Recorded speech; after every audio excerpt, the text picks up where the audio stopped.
Welcome to the Echoes of Silence.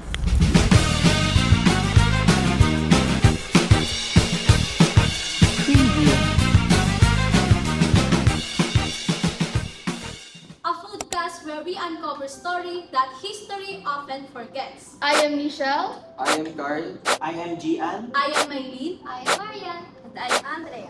And today, we're diving into one of the darkest chapters of World War II, the plight of Filipino comfort women during the Japanese occupation. These women forcibly taken and subjected to unimaginable suffering, have fought for decades to have their voices heard. Their stories are painful, but they are also stories of resilience, courage, and the pursuit of justice. In December 1941, Japanese forces landed in the Philippines, quickly taking control of the island. As the war raged on, thousands of Filipino women were abducted and forced into sexual slavery in so-called comfort stations set up by the Japanese military. These women, known as Lola, endearment for grandmothers, were subjected to repeated abuse, often enduring violation and humiliation in the hands of the soldiers. One of the Filipino comfort women who publicly shared her story was Maria Rosa Luna Henson, known as Lola Rosa. So at just 14 years old, she was taken by Japanese soldiers and held in military barracks, where she was raped repeatedly. So grabe yung nangyari at the age of 14 years old. Kayo ba, nung 14 years old, ano bang ginagawa niyo? Nagka-10-20 pa ako. Chinese Naglalaro lang garden? kami sa bahay. Parang ako naglalaro pa lang ako ng Pogs nun. So, grabe. So, her bravery in coming forward in 1992 encouraged other survivors to speak out, breaking decades of silence. So, comfort woman yung pag-uusapan natin. So, may kasama kaming mga lalaki here. So, familiar ba kayo sa comfort woman? Yes naman. Pero onti lang. Kasi di ko naman siya laging nakikita. Pero dumadaan kasi siya sa online social media, mga ganon. Kaya meron akong nalalaman kahit konti. Ikaw, Gino? Para sa akin naman, medyo nabanggit rin naman yung sa aming history class and sa social media. At nagkaroon ako ng medyo konting research at nakita ko rin doon na meron rin mga comfort gay doon during that time. Okay. So, yeah. So, siguro let's proceed to our questions. So, before that, syempre, podcast, pwede kaming mamili ng pagkain dito. So, mamili muna kayo. Ano gusto niyo? Masarap. So, sa palagay nyo, ano yung parang mga naging long-term impact ng naging trauma ng comfort women ng Japanese occupation? Siyempre, yung trauma nila, if titignan natin sa context of history, siyempre, yung takot is nandyan pa rin, trauma nga eh. Parang sugat ba? Oo, nangyari nga sa kanila, pero yung takot, nag-i-imprint pa rin doon sa puso nila. Siyempre, nag-i-repeat yung sa utak nila. Ang long-term effect is lagi nila naaalala yung nangyayari. Kasi nga, oo, may boses sila, pero di sila makatawag ng tulong kasi nga yung takot nasa kanila pa rin. And syempre, if nasa sitwasyon ka na yun, tututukan ka lang ng baril, patay ka kaagad. Ang mangyayari lang is iiyak ka lang kasi yung gusto mong isigaw yung gusto mong sabihin, pero wala eh. Kasi nasa gitna ka ng kalagayan na papatayin ka nila agad if may ginawa ka, pwedeng maka-agrebado sa kanila. So, ayun, tingin ko, yung takot, yung pa rin yung trauma nila hanggang ngayon. Ang pinakasay dyan at para sa akin naman, kung ako yung nasa posisyon na yun, malulunong ako sa depression. Sa tingin ko, mas gugustuhin ko na nga lang mamatay kung nandun ako. Kasi nung na-experience ko yung rape, sa mga soldiers na mga Japanese. So sa tingin nyo, how did their bravery inspire others? So, I think, di lang naman sa mga babae, sa mga survivors, sa lahat din, especially sa mga activists ngayon na kung gaano ka-importante mag-speak out about sa issue na to. especially kahit decades na ang nakalipas, hindi pa rin nakakalimutan na marami pa rin hindi nag-heal at hindi pa rin nakakakuha ng justice sa about natin sa usapang to. Kaya it's still important na bring up and speak up. So, bravery. Bravery is a big word. Laking ano yan, buhat yan, di ba? So, as a context ni Lola Rosa, pinuhat na lahat ng mga taong, mga babae na naranasan ng comfort women. So, sobrang nakaka-inspire siya. Si Lola Rosa, hindi lang siya nakaranas ng trauma. Naranasan niya physically and emotionally yung sakit na naranasan niya noon.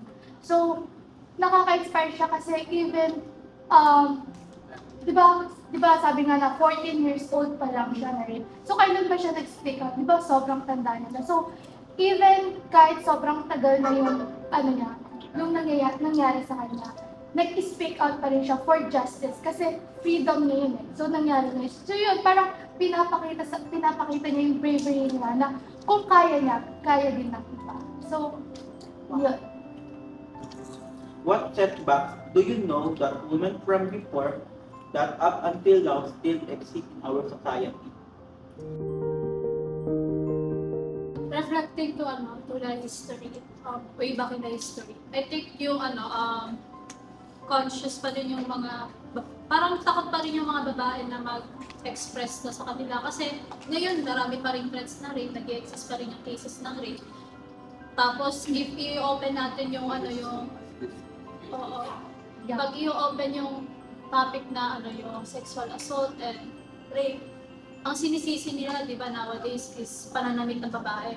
So parang babae pa rin yung biniblame nila instead na yung perpetrator dapat yung sinisisi nila. So, at the end, ang challenges pa rin, ang setbacks pa rin ngayon is, babae pa rin yung sinisisi nila. Tama ka dyan, Ate Martin. Kaya nga ngayon natatakot sila magsalita. Kasi sarili nila yung sinasabi. Yung nasasisi. Kahit na yung mga lalaki na nang-rape sa kanila yung dapat malagot, mas pinipili ng manahimik kasi baka nga yung society, sila pa yung sisisi. Kaya sa tingin niyo, sino mas open up? Before or ngayon? Mas open yung ngayon compare sa before kasi may if sa history kasi Big difference yung nangyari. oo, Kaya I mas think mas nagkaroon din si Lola Rosa ng katapangan na mag-speak up ngayon. Kasi na-open siya. tsaka mas dito angat yung power ng lalaki noon compare sa mga babae. Kayo, bilang lalaki. Bilang lalaki, sa tingin niyo, Isip ko naman is yung dahil na parang sisisi yung mga babae is parang hindi dapat talaga sila kasi nasa thinking ng lalaki yung pag yung about sa rape talaga. Kaya kahit anong suot ng babae talaga, hindi talaga nila kasalanan. How was the issue of comfort women being portrayed in Philippine historical narrative?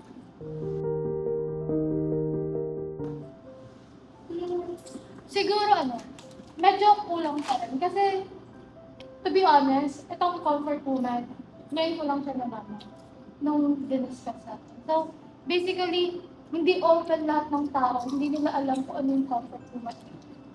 Alam niyo ba before? Alam niyo na ba? Alam ko lang yung may comfort women term context. Hindi. Hindi ko masyadong Hindi hindi din, na napapanood lang siya sa online. pero hindi siya explicitly parang inelaborate lahat ng pangyayari. So, Tama. ang sinabi lang is Ito.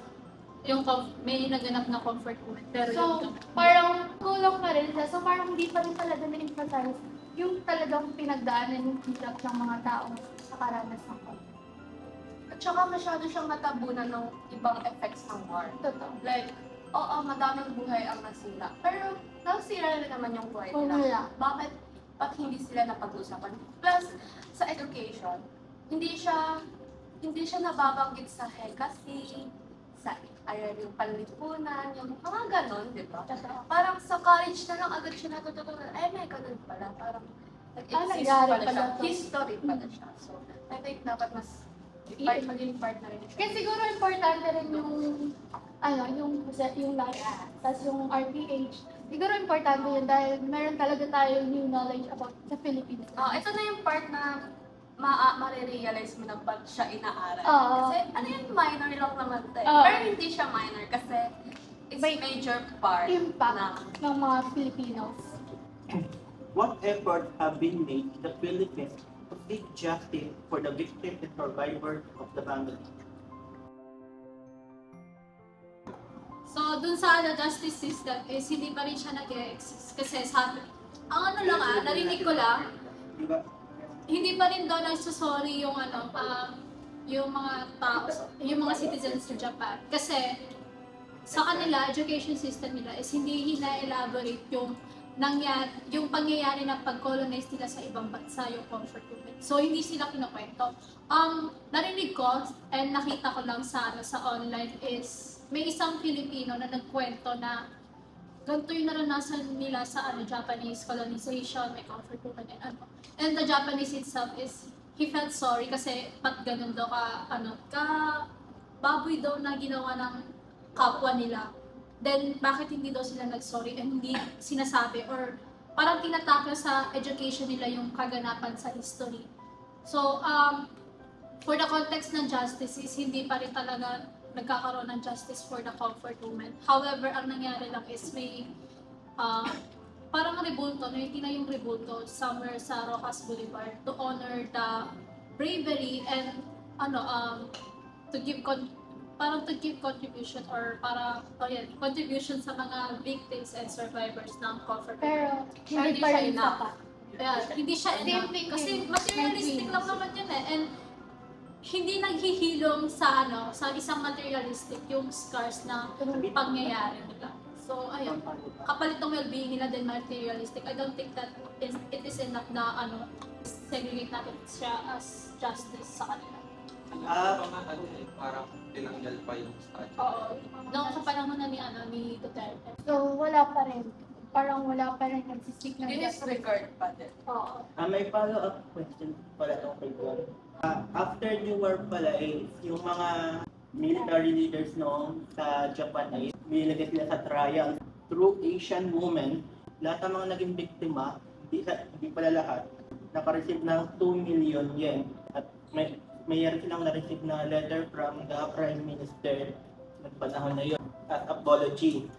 Tapos, nag-allocate sila ng medical and welfare support projects. Kaya yung tingin, sapat na ba ito bilang kabayaran sa lahat? I think no. Hindi din. Yung sugat andun eh. Anong Siguro, gagawin mo sa pera? oo. Pero lang naman. Yung pera mauubos. Pero yung sugat, yung trauma na binigay sa'yo, hindi mawawala sa'yo. Parang insulto kasi sa kanila na idadaan mo lang sa Sa pera pera. yung experience. Like, magiging palagandaan lang sa kanilang itong 16,000 ay kapalit Sa, ng sexual abuse sa Parang tingin nila is ino-objectify lang nila yung women. Bagay lang yung women. Then pagbayaran mo sila, ganun lang yun. Sa totoo lang, hindi talaga. Pero ang alam ko, ang ginawa nila sa 16,700 na yun ay ginamit nilang fund yun para bumuo ng mga organization para mag-protest para mag-protest. Pero, mag-protest sa government pati sa Japanese.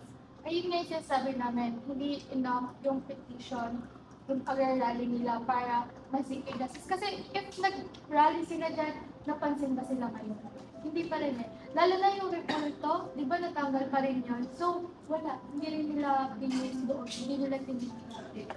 Even sa yung apology letter, binalik rin nila sa Sa Japan. At saka other information doon sa rebulto. Kaya siya tinanggal. Sabi lang insulto daw yun sa Japanese. Kaya daw pinatanggal ni Duterte. Tingin nyo, okay ba yung rason niya? Insulta sa Japan. Parang Inisip mo pa yung bansa ng iba. Kaya nga. Kaya nga, more on sa Pilipino yun eh. Kapwa Pilipino mo. So, Pinaglalaktika namin. So yun. So yun lang. So for our last question, for everyone na syempre sa mga kabataan like us, ano yung tingin yung message nyo sa mga gaya natin kabataan about sa topic natin, which is comfort women, and yung sa experience ni Lola Rosa. Message. Para sa palagay ko is yung lakasan lang nila lagi yung loob nila. Ganun. Kasi if hindi nga sila mag-voice, mag-speak up, walang mangyayari. Kaya tignan nyo yung ginawa ni Lola Rosa. Parang siya yung unang nag-step up sa labas. Kaya nagkaroon ng way na influence din yung iba.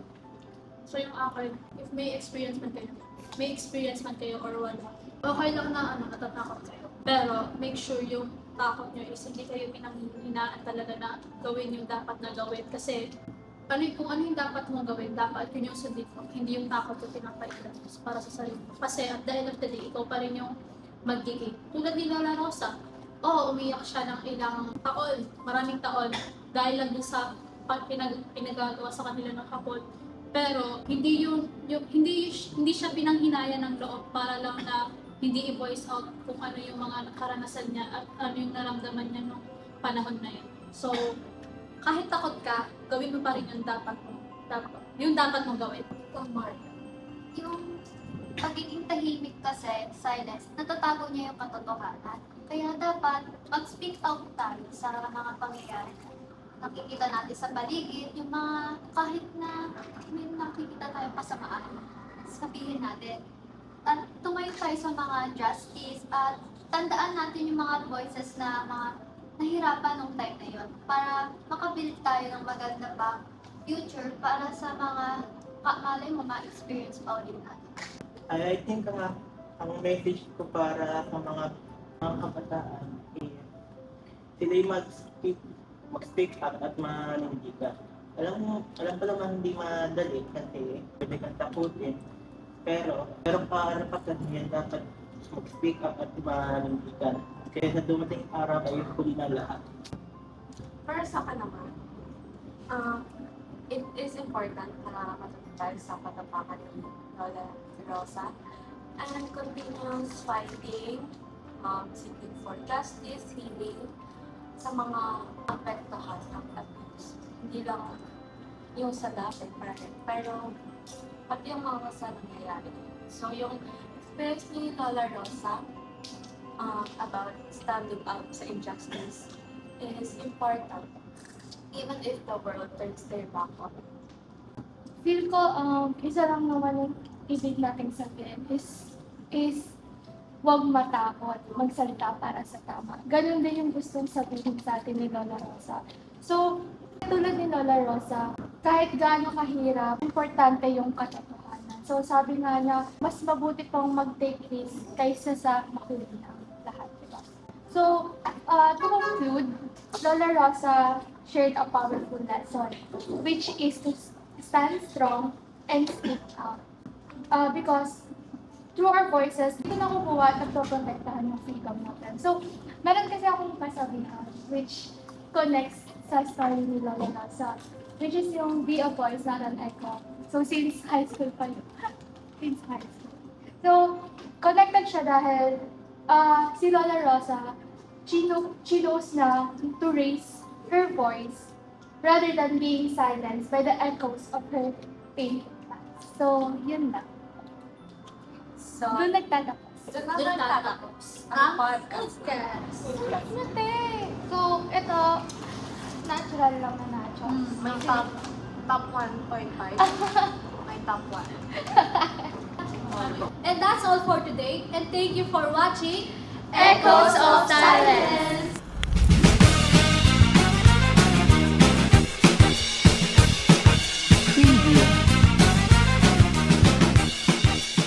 I'm Michelle. I'm Carl. I'm Gian. I'm Maylene. I'm Marian. And I am Andrea. Bye! Make sure to subscribe, hit Share. the like, and share our Podcast. podcast. Hey. Yay!